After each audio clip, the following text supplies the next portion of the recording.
ভারতের পশ্চিমবঙ্গে নির্বাচনের ফল প্রকাশের পর পদত্যাগের অস্বীকৃতি জানান মমতা বন্দ্যোপাধ্যায়। এরপর রাজ্যপাল বিধানসভা ভেঙে দেন। এমন পরিস্থিতিতে পশ্চিমবঙ্গের জট খুলবে কিভাবে? এ নিয়ে আজকের নির্বাচিত খবর রয়েছি আমি আব্দুল্লাল হোসাইন, আর আমার সঙ্গে যোগ দিচ্ছেন প্রথম আলোর deputy head of online Monirul Islam. স্বাগত আপনাকে।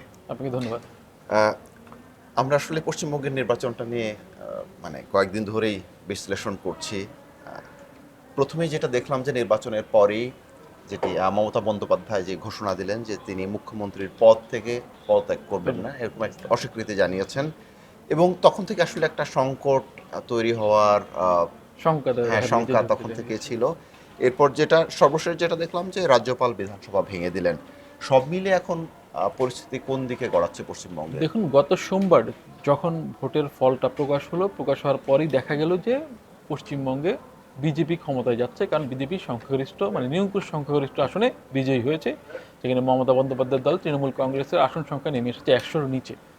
তো তাতে এর আগে কিন্তু এই ধরনের সংকটগুলো হয়নি। যেমন যে এর আগের দুটি নির্বাচনে তৃণমূল ক্ষমতায় ছিল, তৃণমূলই ভোটে জিতেছে, আবার সরকার গঠন করেছে। কিন্তু এবার যেটা হয়েছে সেটা হচ্ছে নতুন একটা সরকার এসেছে। তো এর আগে 2011 সালে যখন বামফ্রন্ট থেকে তৃণমূলের সরকার গঠন করলো, তখন আমরা দেখেছি যে বামফ্রন্টের তৎকালীন মুখ্যমন্ত্রী ছিলেন বুদ্ধদেব ভট্টাচার্য। তিনি কিন্তু পদত্যাগ করেছিলেন, ইস্তফা দিয়েছিলেন। ইস্তফা দেওয়ার পর হচ্ছে কি তৃণমূল সরকার গঠন করেছিল। কিন্তু এবার একটু ব্যতিক্রম লক্ষ্য করা গেছে, কারণ তৃণমূল কংগ্রেসের নেত্রী মমতা বন্দ্যোপাধ্যায় তিনি ভোটের ফল মানতে নারাজ। তিনি বলেছেন তাকে জোর করে হারিয়ে দেওয়া হয়েছে, তিনি ইস্তফা দেবেন না।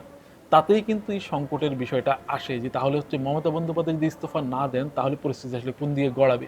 তো এমনিতেই আমরা জানতাম যে 7 তারিখ, যে গতকাল পর্যন্ত ছিল এই বিদায়ী বিধানসভাটার মেয়াদ। তো এই 7 তারিখের পর হচ্ছে মমতা এমনিতেই হচ্ছে আসলে প্রাক্তন হয়ে যেতেন। কিন্তু আমরা দেখলাম এর মধ্যে যে রাজ্যপাল তিনি হচ্ছে গিয়ে বিধানসভাটা ভেঙে দেন। বিধানসভাটা ভেঙে দিয়ে আসলে তিনি দৃশ্যত হচ্ছে কি মমতা বন্দ্যোপাধ্যায়কে প্রাক্তন করে দেন। কিন্তু এরপরও আমরা দেখেছি মমতা বন্দ্যোপাধ্যায় সোশ্যাল মিডিয়া হ্যান্ডেলে কিন্তু এখনও লেখা আছে মুখ্যমন্ত্রী। তার মানে তিনি কি মুখ্যমন্ত্রীর দায়িত্বটা কিন্তু ছাড়ছেন না, দাবিটা কিন্তু ছাড়ছেন না। তো এই অবস্থায় হচ্ছে এখন যেটা যে নতুন সরকার গঠন হবে, রাজ্যপাল নতুন সরকারকে গড়ার জন্য বিজেপিরকে আমন্ত্রণ জানাবেন। তারপর হচ্ছে গিয়ে জোরসোর যেটা জানা যাচ্ছে 9 তারিখে হচ্ছে শপথ হবে। তার মধ্যেই মমতা বন্দ্যোপাধ্যায় হচ্ছে আসলে বিদায়ী হয়ে যাবেন। কিন্তু এই মাঝখানে যে দুটো দিন থেকে যাচ্ছে, এই দুটো দিন কে চালাবেন? সাধারণত যেটা হয় এর আগে হয়ে আসছে যে বিদায়ী মুখ্যমন্ত্রীকে বলা হয় আপনি হচ্ছে কি এই সময়টায় দায়িত্বটা পালন করে যান। কিন্তু এবার রাজ্যপাল তেমন কিছুই কিন্তু বলেননি, এবং তিনি বিধানসভা ভেঙে দিয়েছেন, বিদায়ী মুখ্যমন্ত্রীকে কিছু বলেননি। এবং তারপরে অপশন যেটা থাকে সেটা হচ্ছে গিয়ে এই 2 দিনের জন্য তিনি হচ্ছে রাষ্ট্রপতিকে বলতে পারেন রাষ্ট্রপতির শাসন জারি করতে, কিন্তু সেটাও তিনি করেছেন বলে শোনা যায়নি। তো এটা হতে পারে এই 2 দিনের জন্য তিনি হয়তো নিজের হাতেই দায়িত্বটা রেখেছেন। রাজ্যপাল নিজেই হচ্ছে গিয়ে সরকারের এই দায়িত্বটা তত্ত্বাবধান করতে পারেন এই 2 দিনের জন্য। ভোটের পরপরই আসলে পশ্চিমবঙ্গের বেশ কয়েক জায়গায় সংঘাত ঘটে, পাল্টা হামলার ঘটনা ঘটে। আমরা যতদূর শুনেছি বেশ কয়েকজন নিহতের ঘটনাও ঘটে। তৃণমূল কংগ্রেস এবং বিজেপি পাল্টাপাল্টি অভিযোগ করছে এক্ষেত্রে। সর্বশেষ যে মৃত্যুর ঘটনাটা ঘটেছে, যে বিজেপির অন্যতম নেতার শুভেন্দু অধিকারীর তার যে সহকারী তাকে খুন করা হয়, সংঘাত কি আরো বেড়েই চলেছে? দেখুন, এই সংঘাতটা হচ্ছে কি দেখে পশ্চিমবঙ্গে একটা দল ক্ষমতায় ছিল, তার পরিবর্তে এখন আরেকটা দল ক্ষমতায় আসছে। ফলে হচ্ছে কি বিভিন্ন জায়গায় যে আধিপত্য, সেই আধিপত্যের লড়াইটা আমরা কিন্তু এখানে দেখতে পাচ্ছি। যে আমরা দেখলাম হচ্ছে তৃণমূল এবং বিজেপির মধ্যে বিভিন্ন জায়গায় সংঘর্ষ হচ্ছে, বিভিন্ন জায়গায় কার্যালয় ভাঙচুর হচ্ছে। বিভিন্ন পশ্চিমবঙ্গে যে ক্লাব ভিত্তিক একটা কালচার আছে, যে ক্লাবগুলো ক্ষমতাসীন দলের লোকজন নিয়ন্ত্রণ করে, তো সেই পাল্টা দখলের খেলাগুলো আমরা কিন্তু দেখেছি। এই কারণেই সংঘাতে কিন্তু 4 জন নিহত হয়েছে। সবচেয়ে বেশি আলোচিত হয়েছিল গিয়ে শুভেন্দু অধিকারী, যিনি বলা হয় সম্ভাব্য মুখ্যমন্ত্রী বলা হচ্ছে যাকে, তার সহকর্মী বা তার সহকারী খুন, যিনি চন্দ্রনাথ, তাকে বুধবার রাতে খুন করা হয়। মোটরসাইকেলে এসেছে, তাকে খুন করে চলে যায় গুলি চালিয়ে।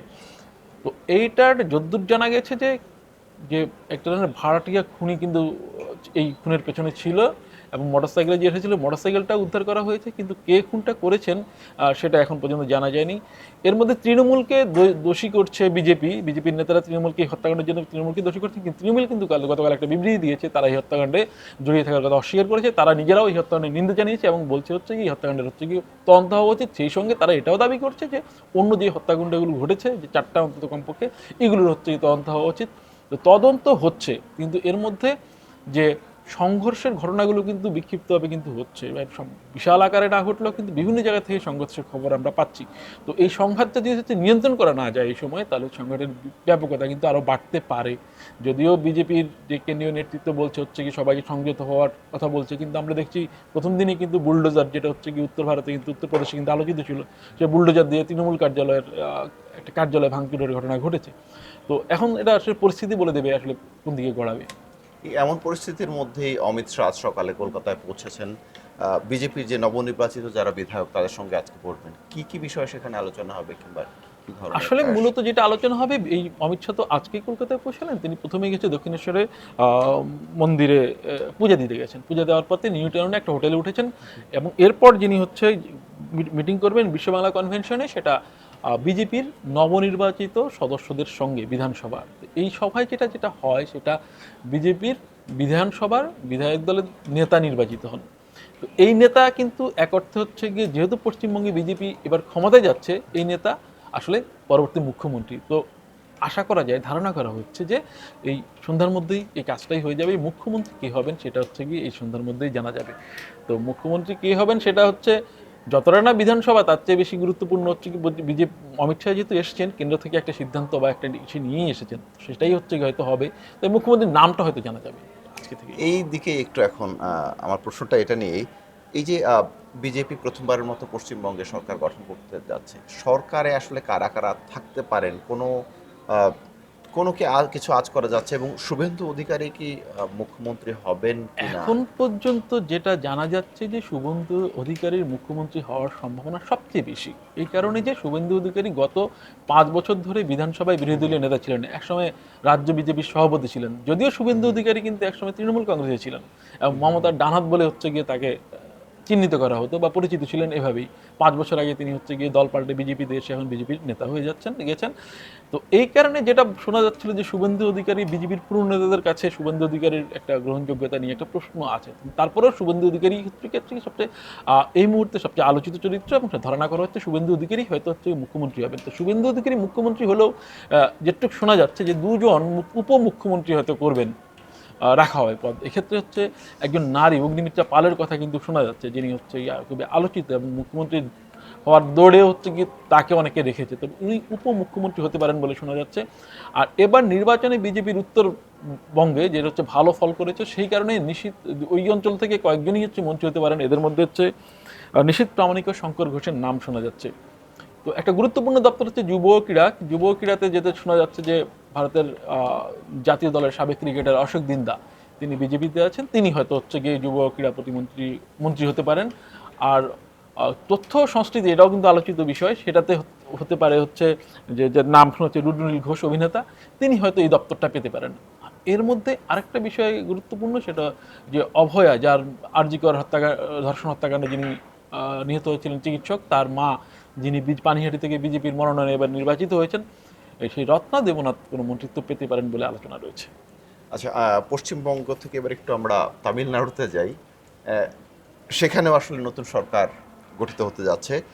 বিজয় থালাপতির দল, আমরা জানি সুপারস্টার তিনি একজন, তার দল আসলে এখানে এগিয়ে আছে অনেক। তিনি কি সরকার গঠন করতে পারছেন? দেখুন, পশ্চিমবঙ্গে একটা হচ্ছে গিয়ে সক্রিয় একটা রাজনৈতিক দল, পুরনো রাজনৈতিক দলের মধ্যে হচ্ছে পালাবদল ঘটেছে, কিন্তু তামিলনাড়ুতে ঘটেছে একদম বিপরীত বা নতুন কিছু, যেটা দীর্ঘদিন ধরে তামিলনাড়ুতে ডিএমকে এবং এআইডিএমকে এই দুটির মধ্যে পালাবদল ঘটছিল।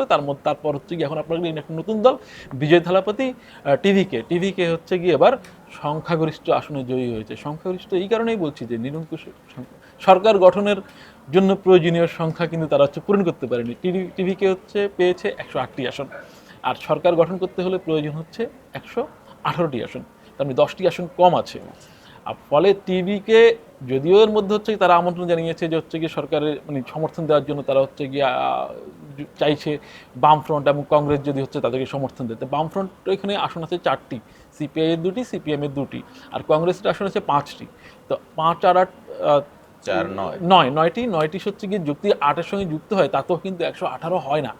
আপনি দেখেন, তো 118 যদি না হয় তাহলে হচ্ছে কি একটা আসন কম পড়ে, তাহলে কম পড়লে তাকে হচ্ছে কি আরও ছোট কোনো দলের সঙ্গে হচ্ছে গিয়ে তাকে এই জোটে আনতে হবে, সেক্ষেত্রে তিনি সরকার গঠন করতে পারবেন। কিন্তু একই রকম সম্ভাবনা কিন্তু হচ্ছে কি ডিএমকেও এআইডিএমকেও আছে, কারণ ডিএমকে পেয়েছে হচ্ছে 59টি আসন, আর এআইডিএমকে হচ্ছে 47টি আসন। তারা এই দুইটা আসন যদি আমরা যোগ করি, যদিও তারা একসময় হচ্ছে কি পরস্পর বিরোধী মানে বিরোধী শিবির, কিন্তু তারা যদি হচ্ছে সরকার গঠনের জন্য এক হয় তাহলে সেখানে কিন্তু হচ্ছে গিয়ে 106টার মতো তাদের আসে, এবং তারপর যদি তারা অন্য দলগুলোকে কিছু ঘেরাতে পারে তারাও কিন্তু 118টা পেতে পারে। এরকম একটা ত্রিশঙ্কু অবস্থা কিন্তু হচ্ছে গিয়ে মানে নাটকীয় একটা অবস্থা কিন্তু তামিলনাড়ুতে এখনো রয়েছে। যদিও হচ্ছে গিয়ে এক্ষেত্রে বিজয় কিন্তু এগিয়ে আছেন, কিন্তু ওখানকার রাজ্যপাল যিনি তিনি কিন্তু বিজয় থালাপতিকে সরকার গঠনের আমন্ত্রণ এখনো জানাননি, এবং তিনি বলছেন হচ্ছে গিয়ে আপনাকে 118টা আসন নিশ্চিত করে দিতে হবে। ফলে এটা নিয়ে বিজয় একটা ষড়যন্ত্রের আভাস পাচ্ছে। বিজয় কিন্তু আবার হুমকি দিয়েছেন যদি ডিএমকে এবং এআইডিএমকে যদি হচ্ছে গিয়ে সরকার গঠনের আমন্ত্রণ জানানো হয়, এরকম কোনো উদ্যোগ নেওয়া হয়, এরকম কোনো প্রচেষ্টা চলে, তাহলে হচ্ছে গিয়ে তার বিধায়করা মানে তার দল থেকে নির্বাচিত বিধায়করা সবাই এক জায়গায় পদত্যাগ করবেন, তাতে কিন্তু আবার একটা নতুন সংকট দেখা দেবে। ফলে তামিলনাড়ুর সংকটটা হচ্ছে পশ্চিমবঙ্গের চেয়ে অনেক বেশি আমরা এই মুহূর্তে দেখতে পাচ্ছি। ফলে আমরা আরও কয়েকদিন অপেক্ষা করতে হবে আছে তামিলনাড়ুর সংকট আসলে কীভাবে মোচন হয়, যে বিজয় কি 118টা জনের সমর্থন নিয়ে সরকার গঠন করে, নাকি এআইডিএমকে এবং ডিএমকে যারা দীর্ঘদিন বিরোধী দৃষ্টি ছিল তারা আবার এক হয়ে সরকার গঠন করে। অর্থাৎ সেখানকার রাজনীতিতে একটু বেশ উত্তেজনাকর পরিস্থিতি একটা এখন বিরাজ উত্তেজনাকর করছে। পরিস্থিতি আছে। অসংখ্য ধন্যবাদ আপনাকে আলোচনায় অংশ নেওয়ার জন্য। আপনাকেও ধন্যবাদ।